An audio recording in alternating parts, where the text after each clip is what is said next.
If you should awaken,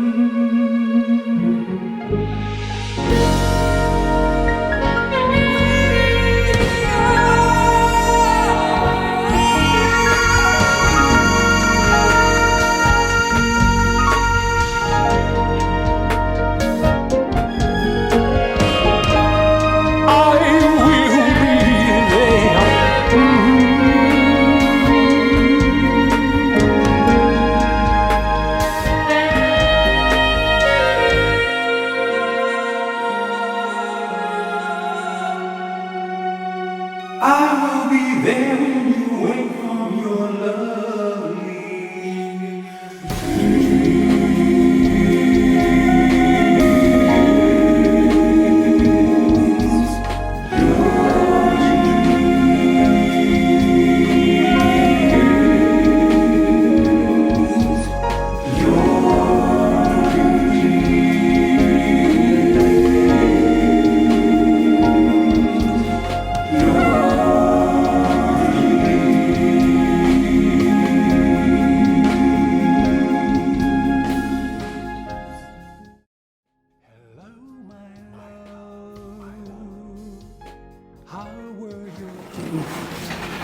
Hello and welcome to the second installment of the show, The Soul and the Body. I am your host, author, Curt Jr., author, metaphysician, hermeticist, and spiritualist. And today, we're going to introduce the book that I wrote. Many people have asked me to explain the book. They feel it's kind of well, it just needs a bit of explanation. It involves principles and precepts that are pretty difficult for a lot of people to understand because of their paradigm. A paradigm, think of it as a circle, and within that circle are all the things that you believe. And you're not going to accept anything outside of that circle. With this book, you're going to have to expand your paradigm. Your paradigm will have to be augmented by some of the things and concepts that we've discovered in the last 2,000 years. Things that weren't there, things that weren't available intellectually 4,000 years ago. One of the main characters in my book, I believe, is the most important human being that ever lived. And not too many people know who this person is. His name is Hermes, the thrice-born. You'd recognize him in the Egyptian pyramid texts. Those are the hieroglyphics that you see on the walls. He's the one with the head of the ibis. He's known as the scribe of the gods. And a lot of people, when I say he's the most important human being that ever lived, they're going to say, well, that's ridiculous because that has to be Jesus. In fact, Hermes was the teacher of Jesus. When Jesus was a young boy, he attended the mystery schools in Hermopolis, Egypt, the city named after Hermes. Not only that, what I believed happened was the Jewish people and the Torah, they became a little impatient with all of this information about a spiritual God in heaven. And they wanted to see and come to understand a God in the flesh. They became very, very impatient. They were waiting for a period of time when a Messiah would show up. And this is when Hermes and another individual that I will name later came up with the concept of a one individual to represent the whole. And that would be Jesus. Hermes, what made him special was not only the length of time that he lived, But the fact that Hermes would die and reincarnate, but he was one of the few human beings that would remember everything from his past incarnations. In fact, in the bowels of the Egyptian pyramid complex, Hermes would hide things from his life. And they knew it was him because he would hide them in a place where only he could find them. On his return, maybe 30, 40, maybe 100 years later, he would go right to the place and pick up those things that he left there as a child.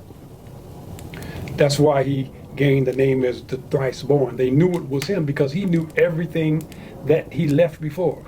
In fact, the whole concept of mummification was him. He, in fact, was the first person to mummify a human being, and that human being was the first king of Egypt, Osiris, the husband of Isis. He was also his mentor. He was described as the scribe of the gods. There is one statue that they have of Hermes, and he's standing there with a young lamb around his neck. And the statue is entitled The Good Shepherd. So, like I said, the whole concept of Jesus was born out of the mind of Hermes the thrice born. While Hermes was so-called deceased, he was able to travel in realms of heaven. He was able to connect with people from the past, present, and future, and he did, in fact, one day meet the spirit that was to become the spirit within Jesus. The book starts off with a conversation between Jesus and Hermes. Now, from the book, Ungodly Gods. I will begin reading the chapter, and once I began, the audio book will take over. I recorded the audiobook on a challenge by the president of the Black Writers Association, Rosie Milligan. And she challenged me to listen to the Bible, where there was about 20 actors that had gotten together and produced this beautiful version, reading the Bible. And she challenged me to see if I could do anything like that. So as a music producer, I was able to put music to it, and it turned out pretty good. So I'll start reading this, and in fact, the audiobook will take over. The book starts off, Preface C, Jesus and Hermes, the thrice born, before chapter 1. During the years of zero, Master Hermes walked the footpaths and passageways of the pyramid complex with a contemporary and most amazing young prodigy. As the two stood amid towering pillars, Hermes, the thrice-born, chose this occasion to pontificate an enigmatic incomprehensibility.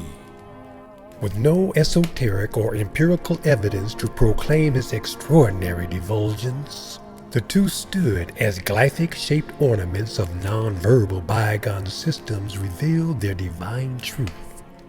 There, by assignment or obligation, a multitude of certain incontestable actualities were about to be uncovered. With great veneration, and as the stars seemed to shimmer in rhythm in a symphonic sky, all sacred accounts of the origin and the identity of the soul of Jesus was soon claimed its legitimacy. Later, by dim candlelight, Hermes felt that tomorrow would be the quintessential time to tell Jesus of the many lessons he learned during his short time in heaven. Hermes would discover that his spirit was interchangeable with the true Creator, the Supreme Spirit, God Himself. Hermes was hoping that this revelation would not overburden and amplify his feelings of responsibility.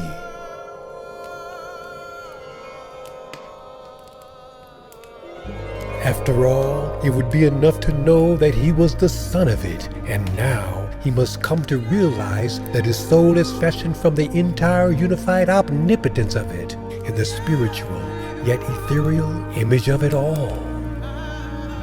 Should he be told that millions of beings would hold him responsible for all the mishaps and pains? Should he behold that he would be blamed for the suffering of children and the murdered and maimed and the sorrows that follow all plagues? Should he be shown starvations, causations, diseases, invasions, infections, selections that will strangle all nations?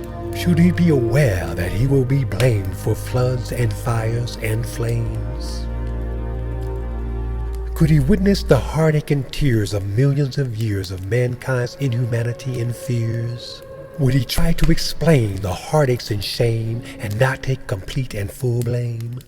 And how to explain immoralities, brutalities, fatalities, abnormalities, while claiming to love what's below and above, confessing unconditional love? Unbeknownst to Hermes, Jesus was fully aware of who and what he was as he began to explain that his spirit was indeed the spirit of the Supreme God, the Infinite All, the Most High, and it was from ethereal realm where his spirit hailed from. And then Jesus spoke. It was in my Father's house that this process began, before there was ever humans. No heavenly realms were there to behold, just sweet ether to cuddle the soul. Thousands of years were passed without tears, nothing to gain, with no one to blame, for sorrow and guilt and no shame. No children to kiss after tragically missed, no tossing and turning or force for burning, nor flame for love that went missing. No murders to mourn, no hearts to be torn, nothing solid to bruise or to lose. Of horrors were none, to hate were no one, for love is no need if a single degree, not hot or cold, just constant lukewarm, all colors the same like a wound with no pain, like disorder completely contained. Thus was the nature of life's duration, one without rhythm's vibration. The angels' hearts yearned for something much more, thus more became the new norm. What that chapter is saying is that when God created the ethereal realm, and there was nothing to basically, it was without atrophy. Atrophy meaning the ability to decay or something to decline. And the angels pretty much got bored in that area.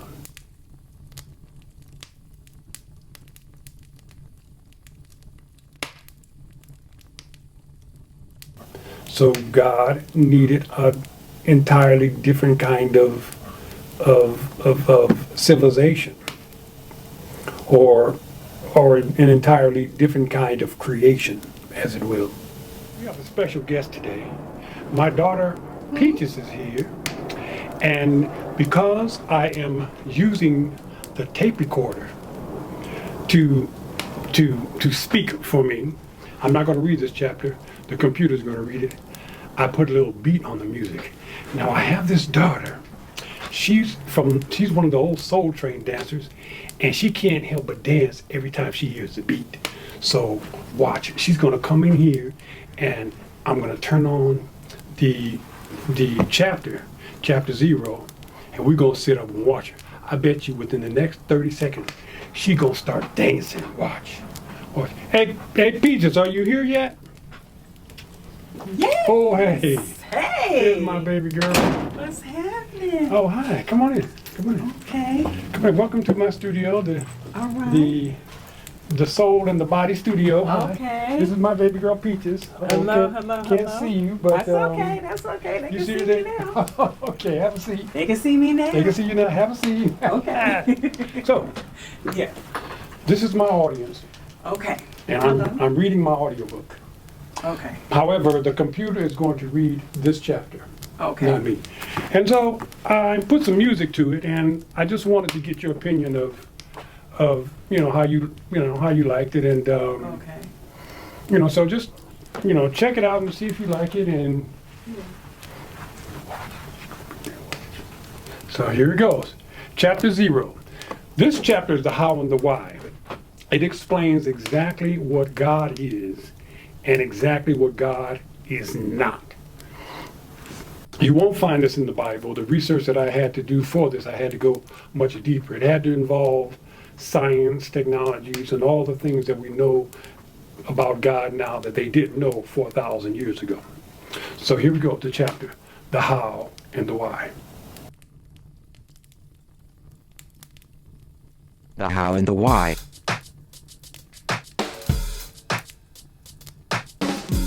The mind of God conceives thought in wave form, like sound waves or ocean waves, waves of information, endless possibilities within the stream of the wave.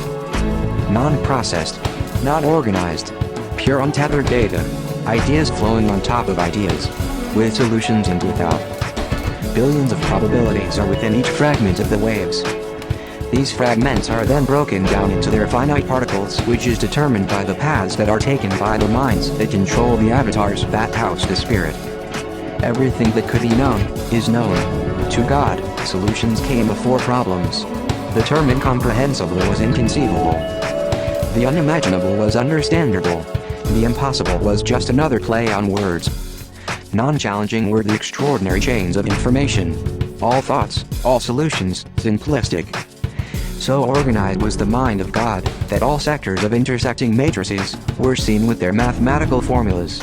All possibilities, rendered simultaneously. The mind of God was simply void of the possibilities of limitations. Free-flowing were the endless waves of possibilities, flowing for eons without purpose or reason. To be full of himself was an understatement. He is all-consuming. If there were systems to be explored, they had already been explored. Discovery was not to be had, for all explorations were analysis complete. Ascertainment, experimentations, conclusive. No need for solutions, for there were no problems. Problems solved themselves. In the blink of the proverbial eye, problems vanished. Also known by God was the reality, that this reality could not sustain itself, for without challenge there would be little interest. At this point God was without gender. Alone in the void, there was no need for gender to be assigned. This became the number one priority of God, but not before he decided the full purpose of what was about to become his masterpiece.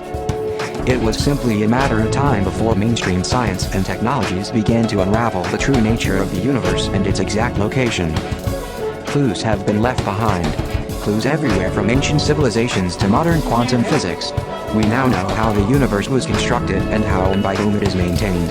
The biblical gods were never capable of such magnificence. However, because they were, indeed, an advanced species, they were able to manipulate creation. They fooled that which they had replicated into believing that they were responsible for the creation of all things. By changing the plural into a singular, they were able to convince biblical writers that they were the one true God, the God Almighty, the Supreme Being. Or perhaps they knew all along, simply maintaining this myth in an effort to control a population that in their opinion needed to be controlled. After all, we were created by an advanced species to serve them as slaves, working the mines and other laborious tasks. In modern science, creating replicas from DNA has been realized for quite some time. We are now capable of creating on much the same level that our ancestors were able to create. However, they or we cannot and will not ever be able to do is create the spiritual aspect of species. This is why the true aspect of what we are is not that which was created by other beings, but the ever-living souls of mankind that cannot be created by created beings.